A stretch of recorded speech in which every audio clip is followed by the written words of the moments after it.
Bonjour à toutes et à tous. XTB France informe les participants que la présentation à venir et les informations qui vont être dispensées ne constituent pas en aucune manière une sollicitation ou incitation à acheter ou vendre des produits financiers.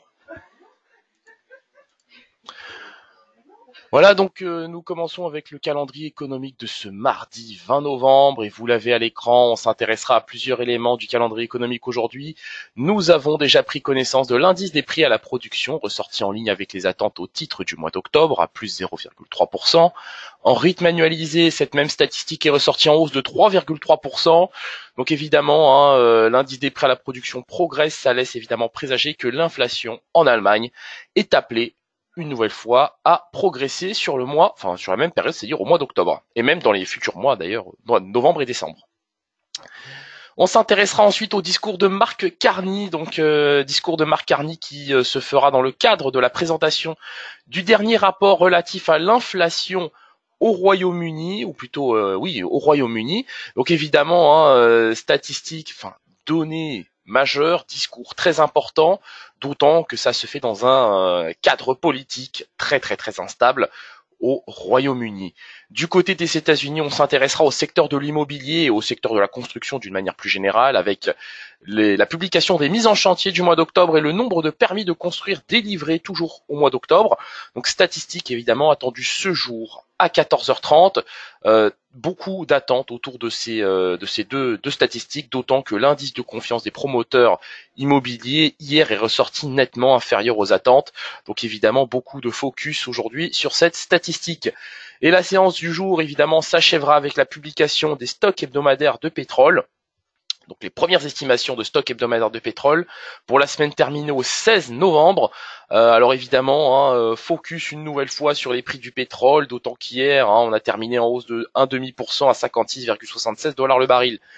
Pour le contrat WTI, alors beaucoup d'éléments à évoquer évidemment sur le pétrole, j'en parlerai dans quelques instants au cours de l'analyse sur le WTI. Voilà, on commence tout de suite avec l'analyse de la paire euro-dollar. Donc, on a un actif qui évolue en tendance haussière au-dessus des 1,1463. Donc, la toile de fond est relativement saine. On a un euro qui visiblement est soutenu par, eh bien, typiquement l'indice des prix à la production. Que les indices européens, d'une manière générale, ont ouvert en baisse ce matin en raison de la correction de Wall Street et des bourses asiatiques. Alors, Wall Street pour hier, évidemment, la baisse de Wall Street est clairement imputable au secteur de la tech, avec notamment Facebook, Apple et Nvidia aussi qui corrigent pas mal. Nvidia qui perd 28% en l'espace de 2 séances. Alors évidemment, c'est tout à fait significatif. Le DAX 30, évidemment, n'échappe pas à cette phase de correction puisque l'indice allemand évolue désormais sous le seuil des 11 150. Pour ma part, je vise tout simplement le niveau des 11 100 points sur le DAX 30. On le voit, à chaque fois qu'on a un rebond technique, il y a peu de conviction derrière. Donc de mon point de vue, il y a désormais une probabilité, et cette probabilité augmente, une probabilité de plus en plus importante pour que les prix retrouvent le niveau des 11 050 points cette semaine, voire même la semaine prochaine, ou puis au pire, la semaine prochaine. Mais pour aujourd'hui, j'ai un biais baissier et je viserai clairement le niveau des 11 100 points sur le DAX 30. On continue avec le gold et forcément le gold lui profite du biais baissier sur les indices, du biais baissier des investisseurs sur les indices. Néanmoins, nous remarquons que les prix sont capés par la résistance des 1225 dollars l'once. Bon, alors évidemment, je m'attends à une rupture de ce niveau de résistance.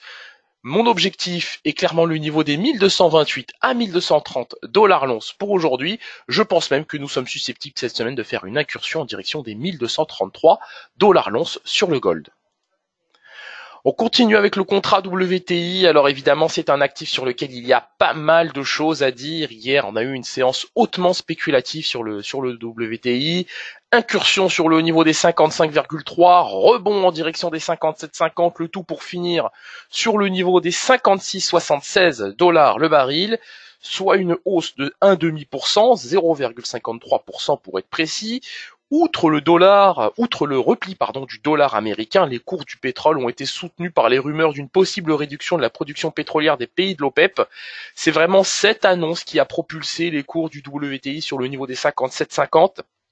Beaucoup de volatilité hier, donc en somme, évidemment, hein, les opérateurs attendent de pied ferme le compte-rendu de la prochaine réunion de l'OPEP qui se déroulera du 5 au 6 décembre prochain. Donc beaucoup d'attentes autour de cette réunion. Et de mon point de vue pour aujourd'hui sur le WTI, on devrait retrouver le niveau des 57,5 $ le baril. On n'est pas à l'abri évidemment d'une nouvelle chute en direction des 55,90, mais de mon point de vue, le biais est plus en faveur des acheteurs que des vendeurs. On continue avec le contrat S&P 500 qui, lui, vous le voyez, évolue en tendance baissière en M30. Les prix sont capés par cette moyenne mobile à 21 périodes sous le niveau des 2700 points. Le niveau des 2690 constitue d'ailleurs une résistance. Support évidemment constitué autour des 2680. On peut pas dire qu'il y ait beaucoup de biais acheteurs, hein, beaucoup de raisons d'acheter, pardon, je devrais dire. Cet indice S&P 500 tant la toile de fond est dégradée sur de multiples secteurs. On prendra d'ailleurs connaissance aujourd'hui de pas mal de résultats, hein, donc BASF, EasyJet, Gap. Je crois qu'il y aura aussi Best Buy de mémoire, mais la tech américaine une fois de plus pénalise l'indice S&P 500 et même le Nasdaq.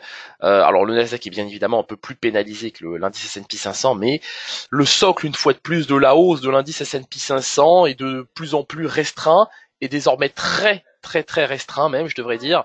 Donc ça explique pourquoi évidemment on a beaucoup de mal à rebondir sur le plan technique sur l'indice S&P 500.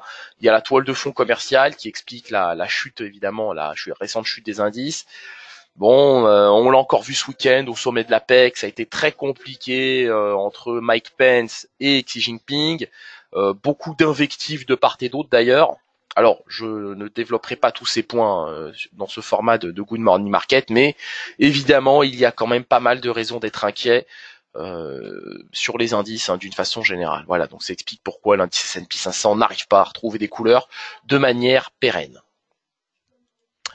On termine avec le Bitcoin qui, je pense que vous l'avez déjà vu hier, mais poursuit sa chute en ligne droite de façon verticale sous le niveau des 4600 $ pour un Bitcoin désormais. Il devient de plus en plus difficile et de moins en moins rentable de miner du Bitcoin. Ce n'est pas mon propos, mais le propos de sociétés de minage qui aujourd'hui ferment, des sociétés basées d'ailleurs en Islande, sociétés de mining de Bitcoin qui ferment leurs portes hein, de plus en plus d'ailleurs, notamment comme je le disais en Islande, là où l'électricité est très peu chère. Le Bitcoin évidemment baisse. Nvidia, fournisseur de cartes graphiques, lui fait état d'une baisse de ses commandes et même d'une baisse de ses perspectives de commandes, de son carnet de commandes. Et donc forcément, ça veut dire qu'on va moins miner de crypto-monnaies et que bah voilà, forcément le Bitcoin lui corrige de manière tout à fait significative sur le niveau des 4500 $ pour un Bitcoin. En somme, il y a très peu de raisons d'être acheteur de cet actif pour aujourd'hui et même pour le court terme, hein, typiquement sur la semaine. Merci de votre attention. Nous nous quittons sur cette note. Je vous souhaite une excellente séance de trading et une excellente journée.